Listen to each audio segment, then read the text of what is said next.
Welcome, everyone. We're going to go ahead and get started. If you're wondering, I have you all muted. My name is Marge LaFond. I'm the program assistant at the Rehoboth Beach Museum, and I'm happy to welcome you all to our series programs, Conversation on History. And today's program will be, their topic is the Lewes Rehoboth Canal, which runs behind the museum. Before we get started, I want to explain, I will keep you all muted during the program. It allows for a much better presentation. Please keep yourself muted. Do not unmute yourself. We will have a question and answer at the end of the program. In order to participate in that, you can use the chat icon at the bottom of your screen and type in your questions, and then we'll be reviewing them at the end of the presentation. One other thing, if you go up to your upper right-hand corner on your screen, or at least on most screens, and you click on speaker view, you'll be able to see the entire program with the speaker, the actual PowerPoint program. Excuse me, I've got people asking me questions here, and the video is coming up soon. You should not be seeing a black screen, Chris. You should be seeing a picture of me right now. And someone is saying that they're not hearing anything. You should be. I am not on mute. All right, that's the second person that's saying they can't hear me. So I am going to, I will check my audio just to make sure that it is working. We can hear you just fine. Okay. Okay, then perhaps it's your computer, if everyone else can hear me. All right. All right, let's get started. Today we will have, I'm happy to have Paula Roberts here today. She's the exhibit manager for the museum, and she's done extensive research on the canal. So without further ado, Paula, welcome. Occasionally, Paula, you're going to see something like this pop up as someone coming in, and I will go ahead and admit them as that happens. Okay, and I am going to go ahead and I'll get the PowerPoint up. Welcome, everyone. I'm glad so many of you were able to participate today. As many of you know, this talk was originally scheduled at the beginning of March. And at that point, I think most of us were thinking about canals as sort of quaint relics from the past that were interesting, but not terribly important. And in the following 2 weeks, we have all discovered that canals are actually still quite important in world commerce, as the blocking of the Suez Canal stopped international shipping for a while in many parts of the world. So I think it's kind of fun to put this in context and think about our canal is perhaps still a relic from the past. Yeah, okay. The other thing just to note for you, one of the reasons we postponed this was because I had an accident and shattered the bones in my arm, and I still can't use my right hand. So Marge is trying to manipulate the program for me while all I have to do is talk. So we may have a few glitches here and there, but we think we're okay. All right, so what's a canal? Canal is a big ditch. It's essentially what it is. Nothing terribly romantic about it. The canal that runs behind Okay. Okay, all right, okay. So as you can see from this picture, it's just a big ditch that runs from one point to another. Okay. The Lewes Rehoboth Canal today is 10 miles long, and it connects the Delaware Bay and the Rehoboth Bay. So if you follow the purple line on the slide, you can see that's essentially where the canal exists.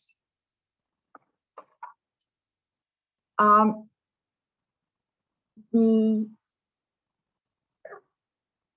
reason for building this canal was to bring agricultural products from Rehoboth Bay up into Delaware Bay, and from there they were shipped to either Baltimore or Philadelphia so that they could be sold in the markets in the big cities. Without a canal, there really wasn't much way to get that agricultural produce from the Rehoboth Bay area and up into the larger markets. The idea of building a canal was first proposed in 1803, and it was designed to be a public-private venture. The Delaware legislature appropriated $10,000 toward the cost, but private funding never materialized. So the canal idea kind of died. It was revived in 1866, and excavation was done for about 2 miles from Rehoboth Bay to Rehoboth.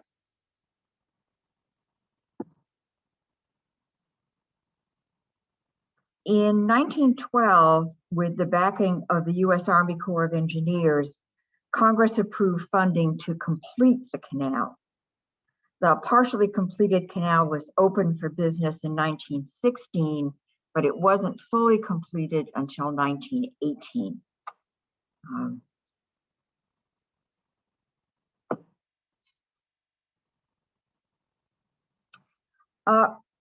My colleague Dave McDonald discovered in his research on ferries that first 2-mile stretch of the canal was actually used for ferry service between Rehoboth and Bethany. So when Bethany opened as a resort town, if you wanted to get there, you would do the route from Baltimore or Philadelphia by railroad, picking up the spur at Lewes that took you to Rehoboth, and then getting on a wagon that would take you to the ferry service, which was located approximately where the oyster factory was, and we'll talk about that a little bit more in a minute. But essentially, you got on the ferry from there, took the ferry down into Rehoboth Bay, across the bay, and then there was another canal that ran into Bethany itself. There were a series of ferry boats that operated along this route until eventually roads were built and people had cars, and so the need for the ferry no longer existed. So back to the construction of the full canal. In 1913, the construction to complete the canal was started. And as you can see from these pictures, they're essentially just big hose going along and dredging out the space. It looks pretty precarious to me. But that was the kind of equipment that would be used to do this kind of digging.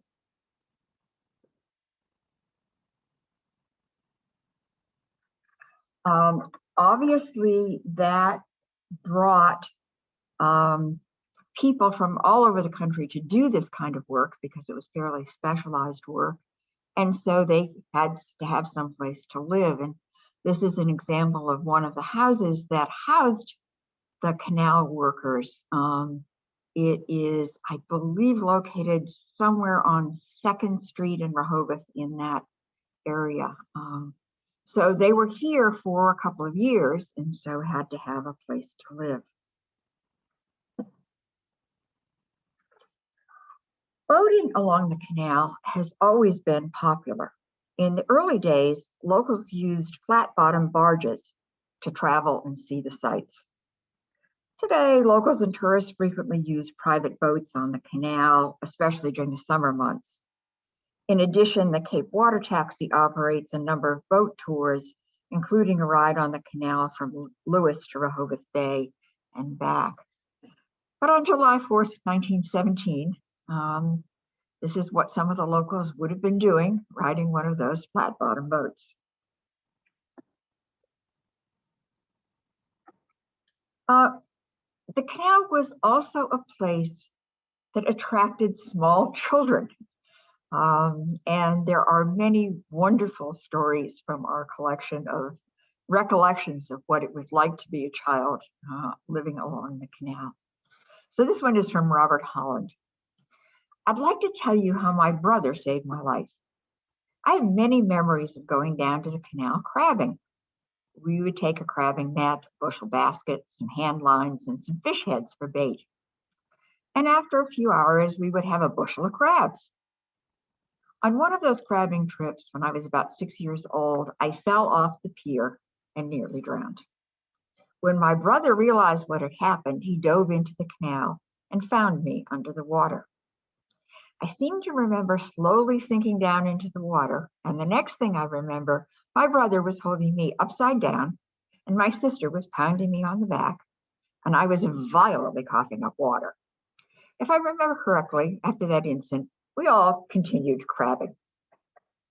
I want you to remember that story as we hear some of the other ones that are part of this tale.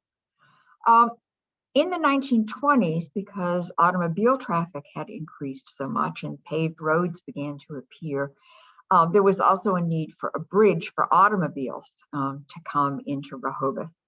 So this is one of the early pictures of the bridge that we all now travel over probably on a daily basis to get into town. But what is underneath that is the canal itself. The canal carried a variety of items, including building materials, farm products, oysters, fish, and ice. However, the canal was completed much too late to be a commercial success. Shortly after it opened, there was a huge increase in the use of trucks to bring goods to distant markets. A corresponding increase in the number and quality of roads soon made the canal itself pretty obsolete.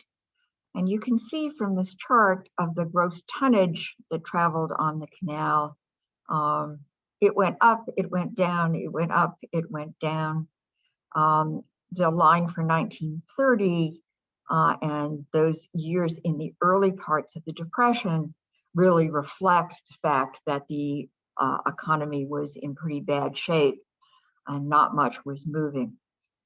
As we came out of the Depression, it went up a little bit and then down again reflecting the fact that there were more trucks and roads. So that by 1939, the amount of traffic on the canal was not enough to make it commercially viable. However, the canal did bring many jobs to Rehoboth Beach, primarily in the canning industry. Between 1913 and 1964, there were two types of canning factories along the canal. One canned oysters, and the other canned farm produce, such as tomatoes, peas, several types of bean, and corn. The largest was Stokely, later called Stokely Van Camp. With the rise of frozen vegetables and more efficient transportation, the cannery also lost its niche, and by the mid-50s, it went dark. But at its heyday, this is what the factory looked like. And some of you may even remember the cans that you would see on the grocery store shelf. Here we have the tomatoes that were very popular. So there was this very large canning factory, and there were several smaller factories along the edge of the canal as well. And Kirkpatrick's oysters were also canned along the canal.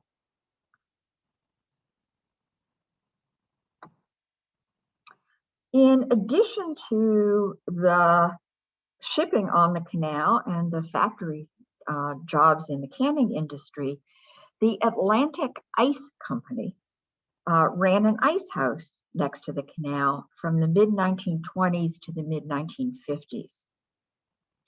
And the building, the original ice house, is where the museum is now located. So if you were trying to get your bearings geographically where all of this was, this is the site where the ice factory was.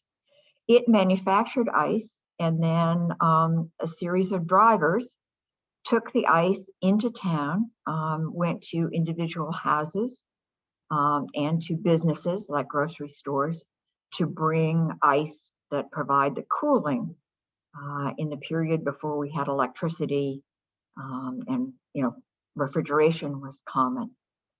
The ice tongs were used to lift these enormous blocks of ice weighing many pounds.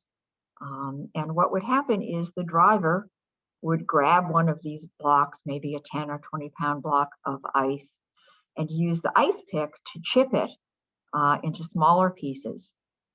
The householder would put a sign in the house window, or the business owner, saying how many pounds of ice they needed that day. So the driver would look in the window, see the sign, chip off the right size piece of ice, and then bring it inside. The houses and businesses were equipped with what were called ice boxes, appropriately, because that's exactly what they were. They were boxes in which you put your ice.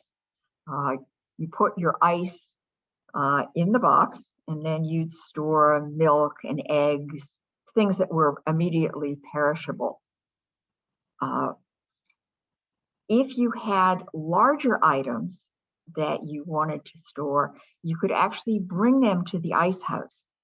And here in the summer, watermelon was a big thing. So if you had a watermelon that you wanted to have nice and cold for your picnic, you would bring it to the ice house, carve your initials into it, and the ice house would store it until you were ready to go on your picnic. And you would come and pick up your watermelon. Hopefully, no two people had the same storage needs with the same initials, but then you'd take your watermelon out. So the ice house actually served not only the town itself, but tourists and others who had the need to store things that had to be cold for at least a short period of time. Also, yeah, no, you're absolutely right. Finally, there was a large commercial laundry that operated next to the canal. This picture shows the staff of that laundry, and you can see that it provided jobs to both men and women, and Black and white. So it became a fairly integrated work site. The good thing about the laundry was you got clean clothes. The bad thing about the laundry was that they discharged all of the soapy water into the canal.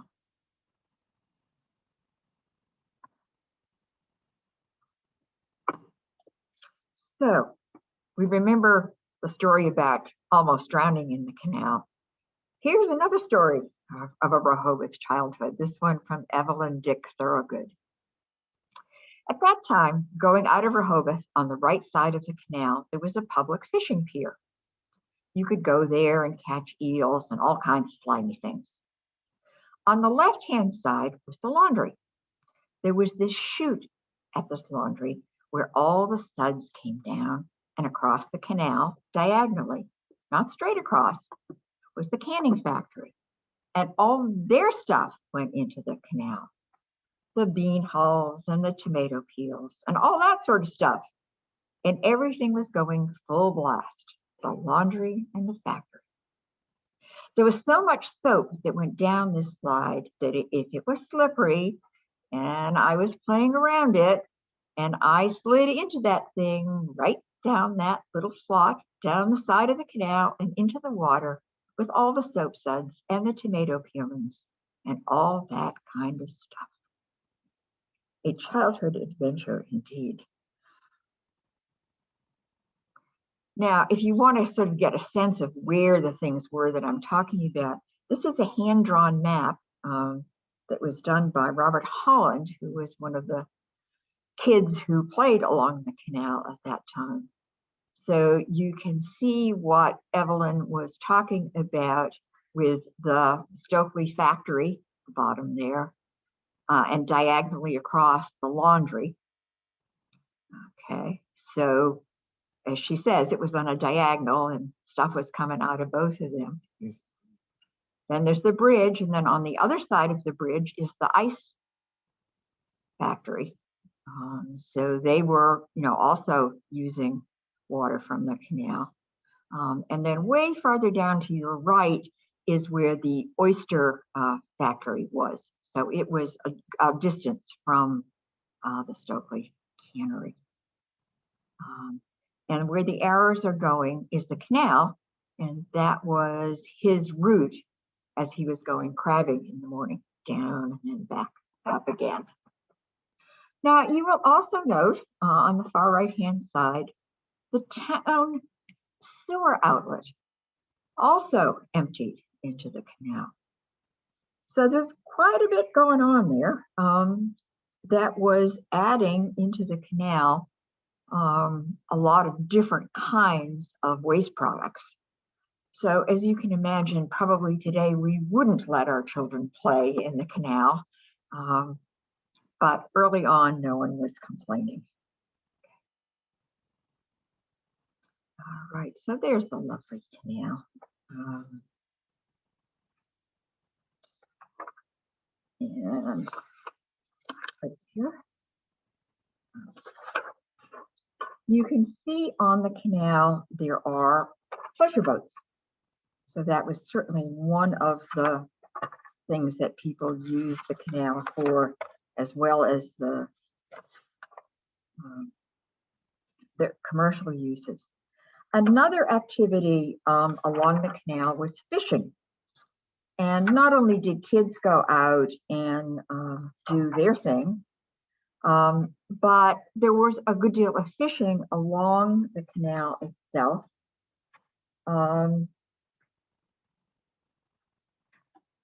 The local Jim Joseph recalls that in his boyhood, the canal was teeming with crabs, eels, oyster crackers, minnows, and all varieties of fish, even flounder.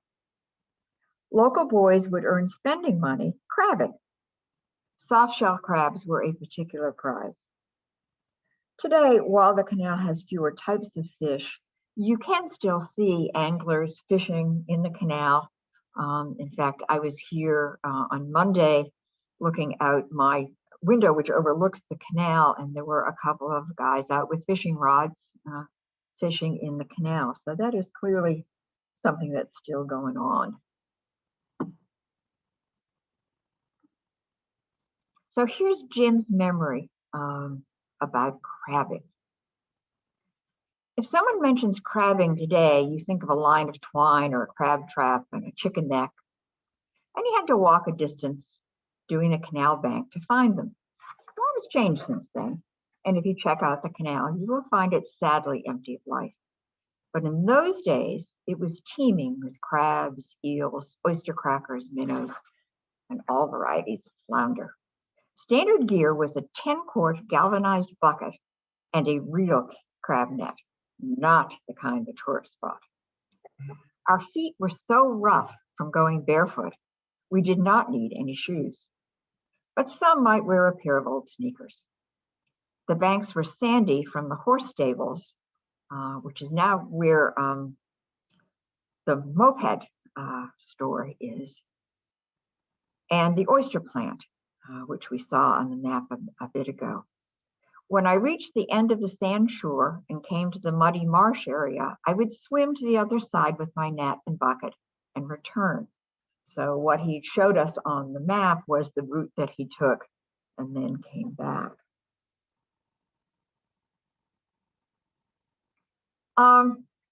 Eventually, all of this activity along the canal led to some pretty serious pollution. For many years, along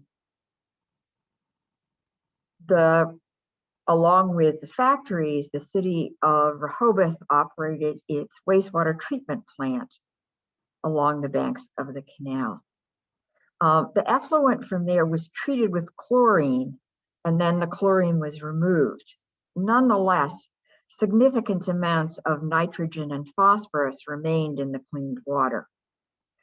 Until recently, that water went directly into the canal and from there into Rehoboth Bay. That had a very negative effect on the bay.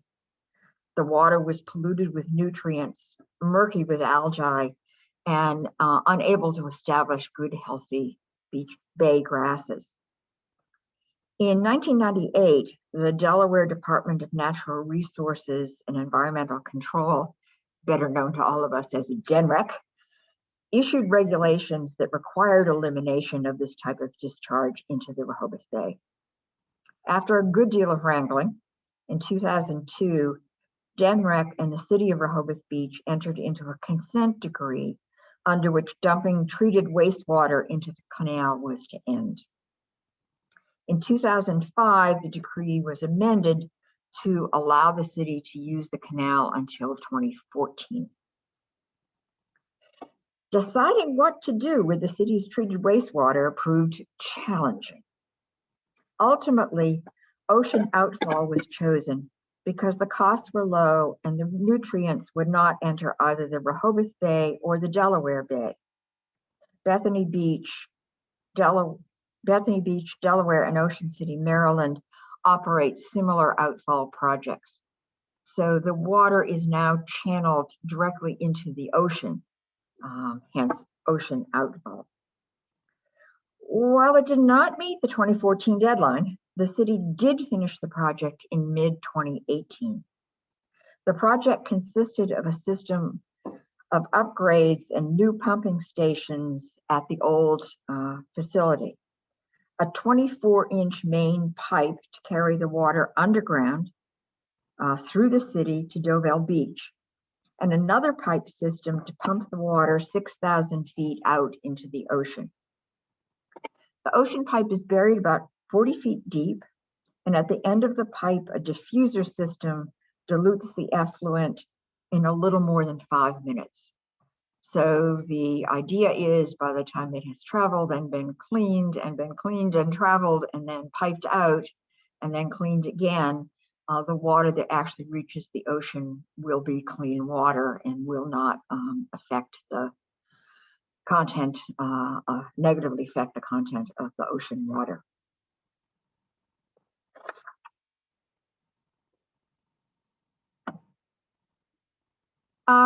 Remember, originally pleasure boats used the canal. And as I said, that continued not just from the flat bottom boats, but boats today. Most recently, and the biggest change to the canal is the building of a boat dock right here. Again, that yellow building is the museum, former ice house. And in January, they just about finished the trail down to the new dock. And many thanks to Chris Flood at the Cape Gazette for this picture. And if any of you are interested in sort of following the progress of building this new structure, Chris has documented that in pictures in the Gazette, and you can go back into their archives and see the progress that has been made. It's the idea ultimately is that this will be a kayak launch so that people can bring their kayaks down and launch into the canal and use that as another form of recreation. And that ultimately there will be some ferry service between Rehoboth and Lewes, Lewes and the other end of the canal into the Rehoboth Bay. So it's hoped that this will, again, help with pollution problems. People will have an alternative to using their cars, and also provide some additional recreation along the canal, since it's no longer a hub of commercial activity in the industrial sense, that perhaps it can become a hub of activity in the recreational sense. So, Marge, do we have any questions or comments from people? Something besides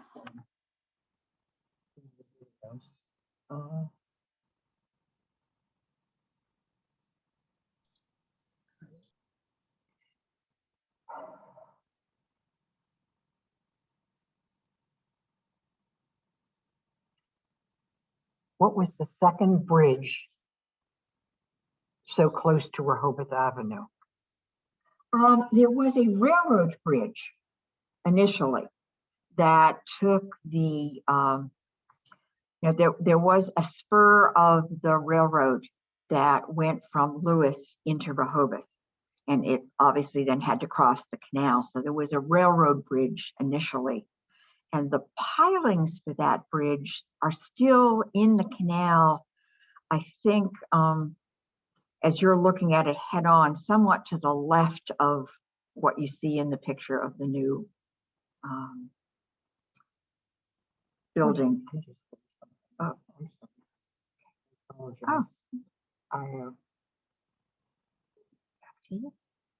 Okay. Second question. You used the term, or in one of the oral histories, the term, yeah, I'm going too fast. Hold on. You used the term oyster cracker. I think of that as a cracker. You know what that is? I think of it as a cracker too, but it's actually a type of fish. So that's that reference. I have never seen it used that way today, so I suspect it's an old term. Yeah. Okay. What is the state of pollution in the canal now? Much better than it was. Clearly, we don't have factories dumping refuse into the canal anymore. We don't have the laundry or the ice house dumping into the canal. And as I said, the city's sewer system has now been rerouted so that that water is now going into the ocean. That having been said, there are still motorboats on the canal, and there's a certain amount of pollution associated with those. I think probably one of the reasons that the hope was to get more kayaking on the canal is because that's a more pollution-free way of navigating the canal. But I think, like so many things having to do with the environment, it requires constant monitoring, and just when you think you have the problem under control, some new wrinkle opens up. And technically, it's the Army Corps of Engineers' job to keep the canal open and free, and hopefully they are doing their job in that as well. Okay. Okay, here, let me try to get this in order. Was the Indian River Inlet not there back in the day to be used for shipping? I think what they're saying, was that open, was that available? I don't know. That's a good question, and I don't know the answer to that. Sometimes there were inlets, but they weren't navigable. But I will check on that. Okay. Before the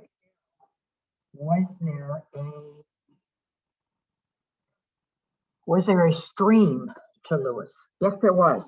And the original plans for the canal were to hook up to that stream system on on its way through Lewes and then out into the Rehoboth Bay. How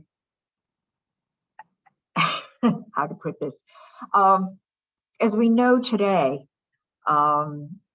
as areas build up and there are more people living along the way, what was once a clear, uninhabited stream that went right along where you'd want it to go and out, but the longer it took to get the canal plans implemented, the more human habitation there was along that route. And so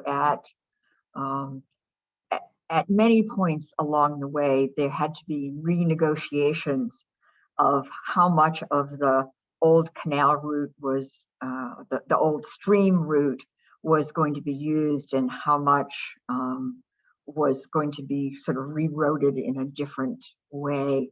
I know at one point, I remember reading about the area around Gordon's Pond, and there was some question about whether things could be rerouted in that day. But here, because we're in Rehoboth, focused on more on the Rehoboth story, but the Lewes Historical Society does have a presentation that really tracks more about the Lewes end of the canal, and it's definitely worth seeing. I learned a lot of things from their end as well. Okay. Could you explain again the type of waste, sewage, and the process for treatment and into the ocean? Today, okay, the system has been upgraded and a new pump station has been put in. There is a new treatment system there that cleans as much of the effluent out of the water as it can possibly do. And then the water goes into a 24-inch forced main pipe that carries it underground. If you were here during the summers of 2017 and 2018, you know what that route is because there was a lot of digging up along the city to bury that pipe underground, so that it goes through the city and down to Dovell Beach. Once it gets to Dovell Beach, another pipe system is in place that pumps that water about 6,000 feet out into the ocean. The ocean pipe is buried about 40 feet deep, so you're not going to run into it if you go swimming out there. And at the end of that pipe, there is a diffuser system that further dilutes the water that's come through. Takes about 5 minutes to do that, and that cleaned water is then put into the ocean. Okay, thank you. Do any of the museum staff / board members have input into the kayak ramp? No, we do not. I have to say, we know that things have been built and things are supposedly kind of in place, but we really don't have any information as to when anything will be officially open. We're in the dark as much as everybody else. Okay, from Sue Claire. Within the last 3 years, I have taken a most enjoyable excursion boat from Lewes through Rehoboth with a running commentary the entire trip. Is that ferry still in operation? I believe that it is, but I think because of COVID, a lot changed last year. So I know out of Lewes, they ran an environmental trip that introduced particularly kids to what kind of vegetation is along the canal and the sort of the Lewes end of the history. There has been one that runs down to Dewey, and I think we're all hoping that when the restrictions are lifted, that all of those will come back into operation because they certainly added a lot to the experience that people had, as you said. Okay. When you shared the picture of the laundry with the integration of the workers, what year was that? That was about 1930. And do you know where the workers came from? Well, the workers on the canal itself came with the dredging company. And let's see if I can find my notes. The dredging company operated out of Philadelphia and Mobile, Alabama. So there were two companies working on this. So I suspect that some of the workers came with those companies because those would be the people who knew how to operate that machinery. But, you know, this is also the time when people are leaving farms. So there may have been a lot of locals, you know, who took these jobs. And Rehoboth always had a fairly substantial African-American community that with the end of slavery and the end of the plantation economy that was here, stayed and did a lot of the work in local businesses and industries. So I suspect some was from that as well. Okay. She's talking about Yeah. Connie Benko says the Cape Water Taxi is hoping to offer the canal trip again this year. Great. And Amanda Pappas has actually typed in, if you want to go to the chat room, a website for the Delaware State Parks blog where you can find more information on the Indian River Inlet. Super. Okay. That's what I love about this. Everybody has Yes. information that they can always share. Okay, that looks like that might be the end of questions and chats. I have to say, I've thoroughly enjoyed. I hope everybody has enjoyed the program today. Certainly glad to see that Paula is back and feeling chipper enough to come in and redo the program for us.